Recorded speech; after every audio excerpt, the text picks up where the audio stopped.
எங்க தமிழ் மக்களையும் நீ ஏமாத்தி ஓட்டு வாங்கி எங்களை மொட்டை அடிச்சு அனுப்பிச்சிட்ட. சரியா? भारत माता की, भारत माता की, भारत माता की.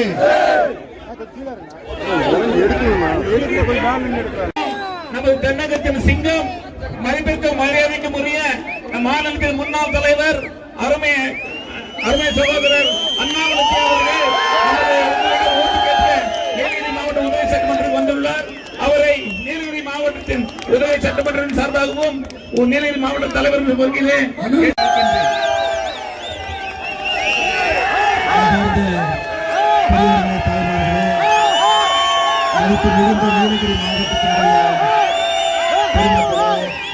சகோதரிகளே, அருமை சொந்தங்களே, கூட்டணி கட்சியினுடைய எல்லா நம்முடைய அன்பார்ந்த தொண்டர்களே, மிக கடுமையாக இந்த முறை போராடி நீலகிரி மாவட்டத்தில் உதகமண்டலத்தில் பாரதிய ஜனதா கட்சி தேசிய ஜனநாயக கூட்டணி சார்பாக இங்கே போட்டியிடுகின்றது. அண்ணன் போஜராஜன் அவர்கள் தமிழகத்தில் 2021 மே மாதத்தில் தேர்தல் ரிசல்ட் எல்லாம் வந்த பிறகு சில ஆயிரம் வாக்கு வித்தியாசத்தில் வெற்றி வாய்ப்பு கிடைக்கவில்லை என்கின்ற நேரத்தில் 234 தொகுதியிலும் ஒரு மனிதர் பேப்பர்ல ஆடு கொடுத்து, அதாவது வெற்றி பெற முடியாத ஒரு மனிதர் பேப்பர்ல ஆடு கொடுத்து ஜெயிச்சவங்களுக்கு வாழ்த்து சொல்லி, நீங்க ஊட்டி மக்களுக்கு உதகமண்டலத்துக்கு நீங்க நல்லா மக்களுக்கு சேவை பண்ணுங்கன்னு ஒரு பேப்பர்ல அட்வர்டைஸ்மெண்ட் கொடுத்த ஒரு புண்ணியவான் யாருன்னா போஜராஜன். தமிழகத்தில் எந்த ஒரு தொகுதியிலும் 234 தொகுதியிலும் இதை நான் பார்க்கல. அப்படிப்பட்ட ஒரு பண்பான மனிதர். கடந்த 2 முறை தொடர்ந்து அதே மனிதர் உதகமண்டலத்தினுடைய சட்டமன்ற உறுப்பினராக இருந்திருக்கிறார். எதுவுமே செய்யல. அது உங்களுக்கும் தெரியும், அவருக்கும் தெரியும். அது காங்கிரஸ் கட்சிக்கும் தெரியும். அதனாலதான் அவரை மாத்திட்டாங்க. காங்கிரஸ் கட்சிக்கும் தெரிந்தனால அவரை மாற்றி புதிதாக ஒரு வேட்பாளரை களமிறக்கி இருக்கிறார். உங்களுக்கு தெரியும் அருமை சொந்தங்களே, ஊட்டி போன்ற ஒரு நகரம் மத்திய அரசோடு எப்பொழுதும் இணக்கமாக இருக்க வேண்டிய ஒரு நகரம். காரணம், இது ஒரு பார்டரில் இருக்கக்கூடிய ஒரு நகரம், அதிக சுற்றுலா பயணிகள் வரக்கூடிய ஒரு நகரம், வனவிலங்கு பிரச்சனைகள் இருக்கக்கூடிய ஒரு நகரம், அதெல்லாம் தாண்டி தேயிலை முதல் வருமானமாக இருக்கக்கூடிய ஒரு நகரம். நிறைய மத்திய அரசோடு சார்ந்து இருக்கக்கூடிய ஒரு பகுதி. ஆனா இங்க இருக்கக்கூடிய ஒரு சட்டமன்ற பிரதிநிதி, உங்களுடைய உறுப்பினர் மத்திய அரசு பாரதிய ஜனதா கட்சியோடு சார்ந்து இருக்கும் பொழுது உங்களுடைய குரல் வேகமாக டெல்லிக்கு போய் சேர்வதற்கான ஒரு பெரிய வாய்ப்பாக இந்த 2026 சட்டமன்ற தேர்தல் பார்க்கிறோம். அருமை சொந்தங்களே, இந்த முறை தமிழகத்தில் 2026 சட்டமன்ற தேர்தல் களம் எல்லாம் சூடுபிடிக்க ஆரம்பித்திருக்கிறது. ஆனால் எடப்பாடி பழனிசாமி அவர்கள் தமிழகம் முழுவதுமே நம்முடைய முதலமைச்சர் வேட்பாளர், முன்னாள் முதலமைச்சர், மே 4ஆம் தேதிக்கு பிறகு முதலமைச்சராக பொறுப்பேற்கக்கூடியவர் தமிழகம் முழுவதும் சுற்றி வந்து கொண்டிருக்கின்றார். பாரதிய ஜனதா கட்சியினுடைய தலைவர்கள், தொண்டர்கள் எல்லோரும் நாமும் சுற்றி வந்து கொண்டிருக்கின்றோம். எந்த தேர்தலையும் விட 2026 இந்த தேர்தல் முக்கியத்துவம் வாய்ந்த தேர்தல். நீங்க நினைக்கலாம் எல்லா தேர்தலுக்கும் வர்றாங்க, எல்லா தேர்தலையும் முக்கியங்கிறாங்க.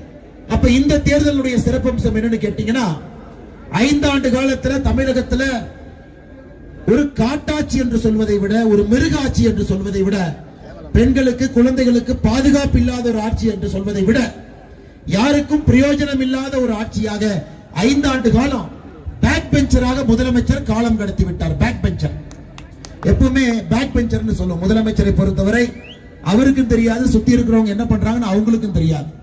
ஒரு பொம்மை முதல்வராக நாற்காலியில் அமர்ந்து யாராவது பேசினா இந்த பக்கம் திரும்புறது, இந்த பக்கம் திரும்பி 5 வருஷ காலம் டைம் ஓட்டிட்டார். 1825 நாள் கடந்து விட்டது. அதனால நீங்க திரும்பி பார்த்தீங்கன்னா எல்லா விதப்பட்ட விஷயங்களும் கூட மேல போயிருக்கு. விலைவாசி உயர்வு மேல போயிருக்கு, சொத்து வரி, குடிநீர் வரி மேல போயிருக்கு. ஊட்டி போன்ற ஒரு நகரத்திற்கு பிரதானமாக இருக்கக்கூடியது வரக்கூடிய சுற்றுலா பயணிகள், அவர்கள் மூலமாக பொருளாதாரம். அதை கூட இந்த ஆட்சி ஒரு இ பாஸ் போட்டு 2 வருஷமாக இ பாஸ் போட்டு சுற்றுலா பயணிகளுக்கான அடிப்படை வசதியும் செய்து கொடுக்க முடியாம, அவங்க வந்து அவங்களுடைய பொருளாதாரம் உயரும் அதையும் கட்டுப்படுத்த முடியாம, ஒரு சாலை வசதிகளையும் மேம்படுத்த முடியாம, எங்கே பார்த்தாலும் கூட டிராபிக் பாயிண்ட், சோக் பாயிண்ட் ஏற்படுத்தி ஊட்டி மக்களுக்கெல்லாம் எதிராக ஒரு ஆட்சி இருக்குதுன்னா அது திராவிட முன்னேற்ற கழகத்தினுடைய ஆட்சி. அருமை சொந்தங்கள், நம்முடைய தாய்மார்கள் நிறைய பேர் இங்க இருக்கிறாங்க. உங்களுக்கு தெரியும், கடந்த 5 ஆண்டுகள்ல மட்டும் தமிழகத்தில் நடந்த படுகொலைகள் எவ்வளவுன்னு கேட்டீங்கன்னா 8008 படுகொலைகள் கடந்த 5 ஆண்டுகள். தமிழகத்தில் நடந்த ரேப், பாலியல் வன்கொடுமைகள் 2080 18 வயதிற்கு கீழ் இருக்கக்கூடிய குழந்தைகள் மீது நடத்தப்பட்ட பாலியல் தாக்குதல்கள் 39,900 போக்சோ கேஸ். தமிழகத்தினுடைய 5 ஆண்டு கால அரசியல் வரலாற்றில் எங்கேயும் இப்படிப்பட்ட ஒரு கேடுகட்ட காட்டாட்சியை நாம் பார்த்தது கிடையாது. அருமை சொந்தங்கள், அவங்க வீட்டுக்கு போகணும். திராவிட முன்னேற்ற கழகத்தை ஆட்சியில் இருந்தாங்க. அது மட்டும் இல்ல, நான் ஊட்டி குன்னூர் எடுத்துக்கிறேங்க. நகரமன்ற உறுப்பினர் 25வது நகரமன்ற உறுப்பினராக ஜாகிர் ஹுசைன் ஒரு நண்பர் இருந்தார். எல்லாருமே ஹிந்தி திணிக்கிறாங்க, போய் பெயிண்ட் டப்பா எடுத்துட்டு போய் அழிச்சிட்டு இருந்தாங்க. சில திமுக காரங்களுக்கு ஹிந்தி எது இங்கிலீஷ் எதுன்னு தெரியாம அவங்க இங்கிலீஷ ஹிந்தி நினைச்சு அதையும் போய் கொஞ்சம் போய் அழிச்சாங்க. ஆனா அவர்களுக்கெல்லாம் தலைவரா நம்முடைய குன்னூருடைய 25வது நகரமன்ற உறுப்பினர் ஜாகிர் ஹுசைன் திமுக காரர் ஒருபடி மேல போயிட்டார். ஹிந்தி எதிர்த்து எல்லாருமே கையை தூக்கி ஒரு பெரிய ஒரு உறுதிமொழி எடுத்துக்கன்னு எல்லாம் கையை தூக்கிட்டு இருந்தாங்க. ஜாகிர் ஹுசைன் பார்த்தாரு, பக்கத்துல இருக்கக்கூடிய பெண்ணோட கையில நல்ல வளையல் இருக்குது, தங்க வளையலா இருக்குது. இதை விட சிறப்பான ஒரு வாய்ப்பு கிடையாதுன்னு பத்திரிகை நண்பர்கள் எல்லாம் சேர்ந்து அவ்வளவு கேமரா இருக்கும் பொழுது அப்படியே நைஸா அந்த தங்க வளையல உருவினார். ஜாகிர் ஹுசைன் குன்னூர்ல உருவினார். தமிழ்நாடு முழுவதும் திராவிட முன்னேற்ற கழகம் உருவி இருக்கின்றார் என்பதை நீங்கள் மறக்கக்கூடாது. அருமை சொன்னாங்க, ஒருவானை சோறுக்கு ஒரு சோறு பதம் என்பது போல நாம் கஷ்டப்பட்டு சம்பாதித்ததெல்லாம் வரி மூலமாக உருவி இருக்கின்றார். இந்த ஆட்சி எந்த காரணத்திற்கும் கூட இந்த ஆட்சியை ஆட்சி கட்டல நீங்க அமர விடக்கூடாது. சகோதரி கனிமொழி நேத்து ஈரோடுல நாமக்கல்ல பேசினாங்க. எல்லாருமே கேஸ் சிலிண்டர் தட்டுப்பாடு, ரோட்ல கியூ கட்டி நின்றுட்டு இருக்காங்க. அதனால தயவு செய்து நீங்க பாரதிய ஜனதா கட்சி, அனைத்து இந்திய அண்ணா திராவிட முன்னேற்ற கழகத்துக்கு தேசிய ஜனநாயக கட்சி கூட்டு போடாதீங்க. நான் கனிமொழி அக்காவை கேட்கிறேன், அக்கா நீங்க பாத்தீங்க யாராவது ரோட்ல நிக்கிறத பாத்தீங்க? யாராவது கேஸ் சிலிண்டர் தட்டுப்பாட்டில் நிக்கிறத நீங்க பாத்தீங்க? அருமை சொந்தம், உங்களுக்கு தெரியும் பாகிஸ்தான்ல பக்கத்து நாடாக இருக்கக்கூடிய பாகிஸ்தான் ஈரான் போர் ஆரம்பித்த பிறகு அவங்களுடைய பெட்ரோல் விலை மட்டுமே 55% உயர்ந்திருக்கிறது. பங்களாதேஷ்ல 40% உயர்ந்திருக்கிறது. ஸ்ரீலங்காவிலும் உயர்ந்திருக்கிறது. பாகிஸ்தான்ல பள்ளிக்கூடத்திற்கு 3 நாள் விடுமுறை விட்டிருக்கின்றார்கள். அரசு வாகனங்கள் 50% ரோட்டில் கொண்டு வர வேண்டாம் என்று சொல்லியிருக்கின்றார்கள். அவரோ தட்டுப்பாடு. ஆனா இந்தியாவை பொறுத்தவரை பெட்ரோல் டீசல் விலை 1 ரூபாய் உயர்த்தாம பாரத பிரதமர் நரேந்திர மோடி அவர்கள் புதிய புதிய நாடுகளை கண்டுபிடித்து இன்னைக்கு நாம் பேசிக் கொண்டிருக்கும் பொழுது நம்முடைய பெட்ரோல் துறை அமைச்சர் திரு ஹர்தீப் பூரி அவர்கள் கட்டாரில் நேற்றிருந்திருக்கிறார். எல்லா இடத்திலையும் கஷ்டப்பட்டு கண்டுபிடித்து பொதுமக்களுக்கு எங்கேயும் பிரச்சனை இருக்கக்கூடாது என்று நாம் சமாளித்துக் கொண்டிருக்கின்றோம். இதே காங்கிரஸ் உடைய ஆட்சி டெல்லியில இருந்தா என்ன இருக்குன்னு யோசிச்சு பாருங்க. நாம் எல்லோரும் திருவோடு தட்டை ஏந்தி ரோட்டில் உட்கார வைத்திருப்பார். அவங்களுடைய வெளியுறவுத்துறை கொள்கையில். ஆனா கனிமொழி அக்கா அவர்களுக்கு டெல்லியில நாம் எப்படி ஆட்சி நடத்துகின்றோம், குறிப்பாக இந்த ஈரான் போர்ல எப்படி இந்திய மக்களை பாதுகாத்திருக்கின்றோம் என்பதை பற்றி பேசுவதற்கு அருகதை இல்லாத ஒரு தலைவர் கனிமொழி அவர்கள்.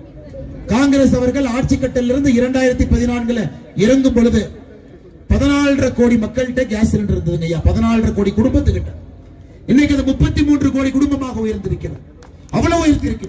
99% மேல இந்தியால கேஸ் சிலிண்டர் கொண்டு வந்திருக்கும். எந்த தட்டுப்பாடும் இல்லாமல் சமாளித்து. ஆமாங்க ஐயா, கேஸ் நாம செய்ய முடியாது. நம்ம ஊர்ல கேஸ் கிடையாது. குழியை தோண்டி கேஸ் எடுக்க முடியாது. நம்ம ஊர்ல இல்லாத ஒரு பொருளை வெளியிருந்து வாங்குறோம். நம்ம ஊர்ல இருக்கும் பொழுது கட்டுப்படுத்த முடியும். ஆனா வெளியிருந்து வாங்கியும் கூட அதை கட்டுப்படுத்தி யாருக்கும் எந்த பிரச்சனையும் இல்லாமல் முடிந்தவரை சமாளித்து இங்கே கொண்டு வந்திருக்கின்றோம். இதை பாராட்ட மனமில்லைன்னா பரவாயில்ல. திராவிட முன்னேற்ற கழகத்தினுடைய நண்பர்கள் தயவு செய்து பொய் சொல்லாது. இன்னைக்கு கனிமொழி அக்காவுக்கு இன்னொரு பிரச்சனை என்னன்னா, அவங்க கனவுல வரதெல்லாம் உண்மை நினைச்சு காலங்கத்தால் எந்திரிச்சு பேசிடுறாங்க மைக் எடுத்து. ஸ்டாலின் ஐயாவுக்கு அதே பிரச்சனை தான். என்னைக்கு தேர்தல் தேதி அறிவிச்சாங்களோ அன்னைக்கு ஒரு பொய் இன்ஜெக்ஷனை போட்டுக்கிட்டு தமிழ்நாடு முழுவதும் பொய்யா பேசுறார். காலையிலிருந்து இரவு வரை பேசக்கூடிய பொய் என்னன்னா, அனைத்து இந்திய அண்ணா திராவிட முன்னேற்ற கழகம் பாரதிய ஜனதா கட்சிக்கு அடிமையாக இருக்குதுன்னு ஒரு பொய். தவிர இந்திய சரித்திரத்தில் 1972 பிறகு ஆரம்பிக்கப்பட்டு தொடர்ச்சியாக ஒரு பிராந்திய கட்சி அதிகப்படியாக ஒரு தேர்தலை வெற்றி பெற்றிருக்கின்றார்கள் என்றால் அது அனைத்து இந்திய அண்ணா திராவிட முன்னேற்ற கழகம். அப்படிப்பட்ட கட்சி மத்தியில எத்தனையோ மாநிலத்தினுடைய நலனை எல்லாம் 9வது அட்டவணையில இதற்கு முன்பு இருந்த புரட்சி தலைவி அம்மா செல்வி ஜெயலலிதா அவர்கள் மிக தைரியமாக மத்திய அரசு கிட்ட பேசி 9வது அட்டவணையில் அதை கொண்டு போய் சேர்த்து மாநில நலனை பாதுகாத்திருக்கிறார். ஆனா நீங்கள் நன்றாக புரிந்து கொள்ள வேண்டும், மாநில நலனை விட்டுக் கொடுத்த ஒரு கட்சியாருன்னா திராவிட முன்னேற்ற கழகம். அதிக சீட்டு வேணா இந்த முறை மட்டும்தான் காங்கிரஸ்காரங்க ஐடி ரைடு விடாம சீட்டு வாங்கியிருக்கிறாங்க. காங்கிரஸ் கட்சி ஆட்சியில் இருந்தா இதற்கு முன்பு ஐடி ரைட விட்டுத்தான் திமுக காரங்கிட்ட சீட்டே அதிகப்படியா கேட்பாங்க. நீங்கெல்லாம் வந்து அடிமைத்தனத்தை பத்தி பேசலாமா? அடிமைத்தனத்துக்கு இலக்கணமாக தமிழ்நாட்டில் ஒரு கட்சி இருக்குன்னா அது திராவிட முன்னேற்ற கழகம் மட்டும்தான். அருமை சொந்தங்கள், இன்னைக்கு பாருங்க, திரு ராகுல் காந்தி அவர்கள் பாலக்காட்டுல பிரச்சாரம் முடிச்சிட்டு கோயம்புத்தூர் வர்றார் விமானத்தை பிடிப்பதற்காக. கோயம்புத்தூர் விமான நிலையம் இருப்பதே கவுண்டம்பாளையம் தொகுதி. கவுண்டம்பாளையம் தொகுதியினுடைய வேட்பாளரே காங்கிரஸ் வேட்பாளர். அந்த காங்கிரஸ் வேட்பாளர் கூட பிரச்சாரம் செய்யாம விமானத்தை பிடிச்சு போறார். விமான நிலையம் இருக்கக்கூடிய தொகுதி காங்கிரஸ் நிற்கிறார். இதுவரை ராகுல் காந்தி அவர்கள் புதுச்சேரியில் பிரச்சாரம் பண்ணாங்க, திமுக ஸ்டாலின் என்கின்ற வார்த்தையை பயன்படுத்தல. கடந்த சில மாதங்களாக நாம் பார்த்துக் கொண்டிருக்கின்றோம், திமுகவும் ராகுல் காந்தி காங்கிரஸ் என்கின்ற வார்த்தையை பயன்படுத்தல. அதனால இங்க இந்த காங்கிரஸ் வேட்பாளராக நிற்கக்கூடியவருக்கு திராவிட முன்னேற்ற கழகத்திலிருந்து எந்த ஒரு ஒத்துழைப்பும் கிடைக்க போவது கிடையாது. ஒருவேளை அவர் வெற்றி பெற்றாலும் கூட உதகமண்டலத்துக்கு எந்த பிரயோஜனம் இருக்க போறது. அதனால்தான் அருமை சொந்தங்களே, நமக்கு இங்க தேசிய ஜனநாயக கூட்டணியில பாரதிய ஜனதா கட்சி வெற்றி பெற வேண்டும். அருமை ஐயா போஜராஜன் அவர்களை இந்த முறை நீங்க கடந்த முறை நிறைய அன்பு கொடுத்தீங்க, இந்த முறை கொஞ்சமா சேர்த்து அன்பு கொடுத்தீங்கன்னா அந்த 5000 வாக்குகளையும் தாண்டி ஒரு பெரிய வெற்றியை போஜராஜன் அவர்கள் நீலகிரியில உதகமண்டலத்திலே பாரதிய ஜனதா கட்சி தேசிய ஜனநாயக கூட்டணிக்கு வாங்கி கொடுத்துள்ளார்கள். அருமை சொந்தங்களே, அது மட்டும் இல்ல, இன்னைக்கு நம்முடைய முதலமைச்சர் அவர்கள் சொல்லுகின்ற மற்றொரு பொய், நீலகிரிக்கு நாம் எதுவுமே கொடுக்கல. நீலகிரிக்கு வந்து பிரச்சாரத்துக்கு வருவாருங்க ஐயா, இன்னும் ஊட்டிக்கு வரல. ஊட்டிக்கு நம்முடைய முதலமைச்சர் ஸ்டாலின் ஐயா வருவார். கீழே வெயில் அதிகமானதுக்கு அப்புறம் மேல வருவார். வரும் பொழுது ஊட்டிக்கு பிஜேபி எதுவுமே கொடுக்கலன்னு பொய்ய சொல்லுவாருங்க ஐயா. அவர் பொய் சொல்வதற்கு முன்பாகவே நாம் என்ன கொடுத்திருக்கின்றோம் என்பதை சொல்லிவிட்டு போய் விடுகின்றேன். அன்னைக்கு பத்திரிகை நண்பர்களுக்கும் அது வசதியாக இருக்கும். நரேந்திர மோடி ஐயாவுடைய ஆட்சி நீலகிரி அரசு மருத்துவமனை மற்றும் கல்லூரிக்கு 447 கோடி ரூபாய் ஒதுக்கீடு கொண்டு வைத்திருக்கின்றோம். அனைத்து இந்திய அண்ணா திராவிட முன்னேற்ற கழகம் ஆட்சியில் இருந்த பொழுது ஒரே நாள்ல 11 மருத்துவக் கல்லூரிகளை கொண்டு வந்தாங்க. அதுல இந்த தொகுதியில் இருக்கக்கூடிய மருத்துவக் கல்லூரியும் ஒன்று. 3700 கோடி செலவில் 9 லட்சம் குடும்பங்களுக்கு குழாய் மூலமாக இயற்கை எரிவாயு PNG வழங்க மத்திய அரசு ஆயத்த பணிகளை மேற்கொண்டிருக்கிறது. உதகமண்டலத்துடைய ரயில்வே நிலையத்தை அமிர்த் பாரத் ரயில்வே நிலைய திட்டமாக 36 கோடி ரூபாயில வரையறுத்து அதை முன்னேற்றிக் கொண்டிருக்கின்றோம். நாட்டினுடைய தேயிலை துறையினுடைய ஒட்டுமொத்த நலனுக்காக 2023, 24, 25, 26 வரை 664 கோடி செலவுல தேயிலை மேம்பாட்டு மற்றும் ஊக்குவிப்பு திட்டத்தை தேயிலை வாரியம் செயல்படுத்துறாங்க. அதனாலதான் உங்களுடைய ரேட்டும் கொஞ்சம் ஏற ஆரம்பிச்சது. ஐயா, நீங்கள் முழுமையாக சமாதானம் இல்லை என்பது எனக்கு தெரியும். இன்னைக்கு நீங்க தேயிலை ரேட்டு 35 ரூபாய்க்கு வரும்னு நினைக்கிறீங்க. ஏன்னா 1 ரூபாய்க்கு வந்த காலம் இருக்கு, 13 ரூபாய்க்கு வந்த காலம் இருக்கு, இன்னைக்கு 20 ரூபாயை தொட்டுக்கிட்டு இருக்கோம். இன்னைக்கு நாங்கள் உங்களுக்கு உறுதி அளிக்கின்றோம், திரு பியூஷ் கோயல் அவர்கள் இந்த துறையினுடைய மந்திரியாக இருக்கக்கூடியவர் இன்னும் ஒரு 3-4 நாட்கள்ல ஊட்டி வர இருக்கிறாங்க. திரு பியூஷ் கோயல் அவர்களே மந்திரியா வர இருக்கிறாங்க. அன்னைக்கு உங்களை இந்த தேயிலை பற்றி மிக விளக்கமாக பேசுவாங்க. இருந்தும் நான் சொல்லிவிட்டு போகின்றேன், நம்முடைய பாரதிய ஜனதா கட்சியினுடைய சட்டமன்ற உறுப்பினர் இருக்கும் பொழுது உரிமையாக கேட்பதற்கு உங்கள் எல்லோருக்கும் உரிமை உண்டு. அண்ணே மத்திய அரசு இருக்கிறீங்க, அண்ணன் எம்எல்ஏவா இருக்கிறீங்க, வாங்க நம்ம பியூஷ் கோயல்ஜியை போய் பார்க்கலாம், வாங்க நம்ம டீ போட போய் பார்க்கலாம், வாங்க இந்த விலையை நம்ம கொஞ்சம் ஏற்றலாம், வாங்க மத்திய அரசுக்கு நம்ம பிரஷர் போடலாம். ஜனநாயகத்துல நாங்க அதை வரவேற்கின்றோம். நாம் யாரும் இல்ல நீங்க கேள்வியே கேட்கக்கூடாது, ஜனநாயகமே கிடையாது. நீங்க கேள்வி கேட்கணும்னா நீங்க பிஜேபி எம்எல்ஏ வாங்க டெல்லிக்கு போலாம். முதல் ஆளாக போஜராஜன் அண்ணா அவர்கள் உங்களோட டெல்லிக்கு வருவார். அதற்கெல்லாம் உரிமையாக நீங்க ஒரு சட்டமன்ற உறுப்பினர் இங்கே தேர்ந்தெடுத்து இங்க இருக்கக்கூடிய அடிப்படை பிரச்சனைகளுக்கும் கூட ஒரு நிரந்தர தீர்வு காண வேண்டும் என்று அன்போடு கேட்டுக்கொள்கின்றேன். அமிர்த் திட்டத்தில் 48 கோடி ரூபாய் செலவில் 5 திட்டங்கள். ஜல்ஜீவன் திட்டம், வீடு வீட்டுக்கு நாம் குழாய் குடிநீர் குடிக்கின்றோம். குறிப்பாக இந்த மாவட்டத்தில் மட்டுமே 96,916 இணைப்புகள் நாம் 2026 கொடுத்திருக்கிறோம். மலிவு விலை மக்கள் மருந்தகம், மிக குறைந்த விலையில 80% குறைந்த விலையில தரமான மருந்து கிடைக்கக்கூடிய மக்கள் மருந்தகம். இதுல மட்டுமே 11 மருந்து இங்க இருக்குதுங்க, மருந்து நிலையம் இங்க இருக்கு. பிரதான் மந்திரியுடைய உஜ்வாலா யோஜனா திட்டத்துல விலையில்லாத சமையல் எரிவாயு சிலிண்டர் இந்த மாவட்டத்தில் மட்டுமே 18,532 குடும்பங்களுக்கு உஜ்வாலா திட்டத்தில் சிலிண்டர் கொடுக்கிறோங்க. MSME திட்டத்தில் வழங்கப்பட்ட கடன் ஊட்டிக்கு மட்டுமே 403 கோடி மத்திய அரசு கொடுத்திருக்கின்றார்கள். முத்ரா கடன் திட்டம் ஊட்டிக்கு மட்டுமே 2,558 கோடி ரூபாய், 4,78,000 பயனாளிகளுக்கு முத்ரா கடன் திட்டம் கொடுத்திருக்கின்றோம். PM கிசான் திட்டம் 20,000க்கும் மேற்பட்ட விவசாய பெருமக்களுக்கு வருடத்திற்கு 6,000 ரூபாய். அதான் அண்ணன் சொன்னாங்க, அனைத்து இந்திய அண்ணா திராவிட முன்னேற்ற கழகம் ஆட்சியில் இருந்த பொழுது கூட்டு பட்டாவாக இருந்தாலும் கூட நாம 6,000 ரூபாய் விவசாயத்துக்கு கொடுத்தோம்.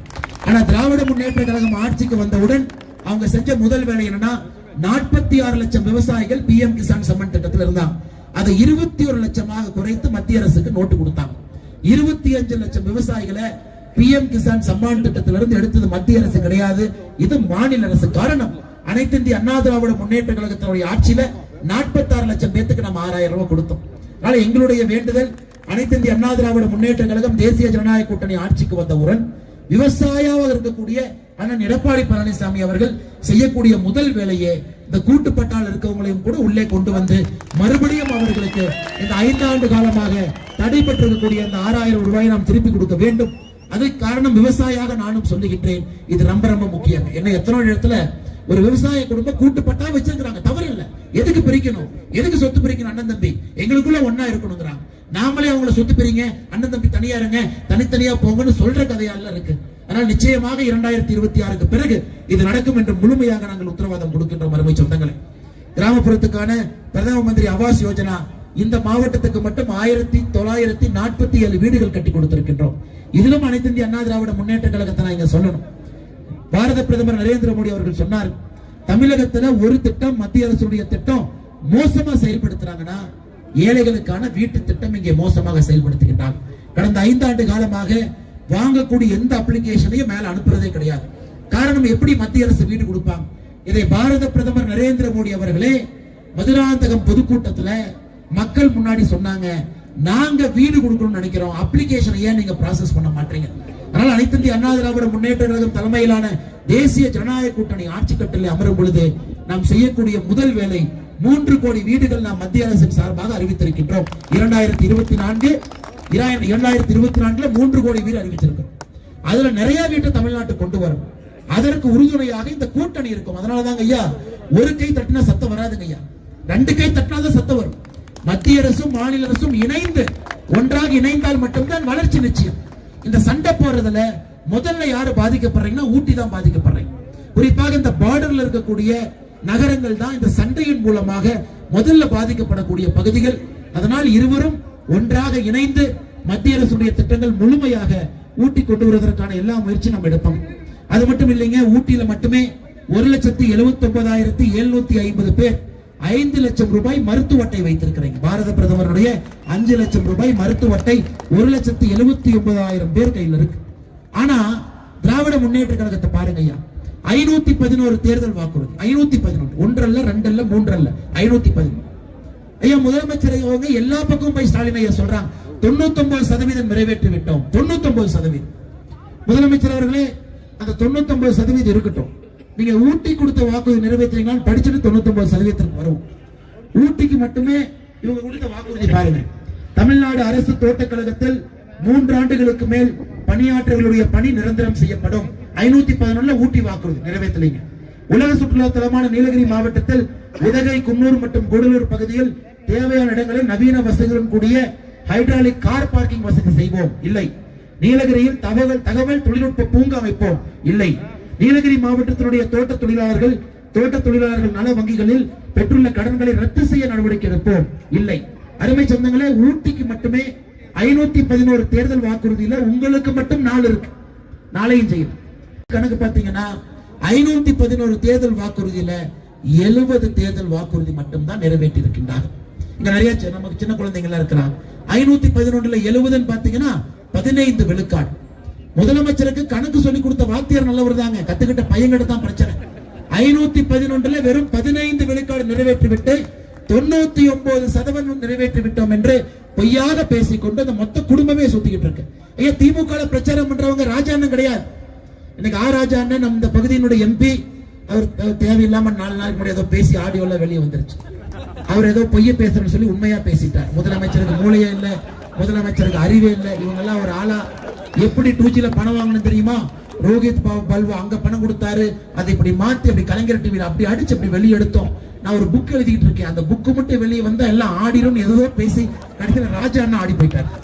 அருமை சொந்தங்களே, இன்றைக்கு பாத்தீங்கன்னா இந்த பாராளுமன்றத்தினுடைய உறுப்பினர் திராவிட முன்னேற்ற கழகத்துக்கோ இங்க இருக்கக்கூடிய காங்கிரஸ் கட்சிக்கோ பிரச்சாரம் செய்ய முடியாத நிலைமை, ஒரு அவல நிலைமை ராஜா அண்ணனுக்கு ஏற்பட்டுருச்சு. ஆனா பிரச்சாரம் யாரு பண்றாங்கன்னா, ஸ்டாலின் ஐயா ஒரு பக்கம், உதயநிதி அவர்கள் ஒரு பக்கம், கனிமொழி அவர்கள் ஒரு பக்கம். ஒரு குடும்பத்தில் இருக்கக்கூடிய 3 பேரும் தான் தலைமை பிரச்சார பீரிங்களாக தமிழ்நாடு ஃபுல்லா சுத்திட்டு இருக்கிறான். அதனால் நாம் நன்றாக புரிந்து கொள்ள வேண்டும், எந்த அடிப்படையிலும் கூட திராவிட முன்னேற்ற கழகத்தினுடைய அரசு திரும்ப அமையக்கூடாது. அது அமைந்தால் தமிழ்நாட்டினுடைய காலம் இருண்ட காலம் என்பதை தாண்டி எங்கேயோ போயிருவோம். அதற்கு ஊட்டியில எங்கேயுமே நீங்கள் வழிவகை செய்யக்கூடாது என்று அன்போடு கேட்டுக்கொண்டு, அதே நேரத்தில் தாய்மார்கள் இங்க இருக்கிறீங்க, நம்முடைய படுக சமுதாயத்தினுடைய போற்றுதலுக்குரிய சொந்தங்கள்லாம் இங்க இருக்கிறீங்க. நீண்ட கால கோரிக்கை உங்களுக்கு இங்க இருக்கு. அந்த நீண்ட கால கோரிக்கை பாரதிய ஜனதா கட்சி தமிழகம் உங்களோடு தொடர்ந்து அனைத்து இந்திய அண்ணா திராவிட முன்னேற்ற கழகத்தை போல உங்களுக்கு எஸ்டி அந்தஸ்து கொடுக்க வேண்டும் என்று தொடர்ந்து வலியுறுத்தி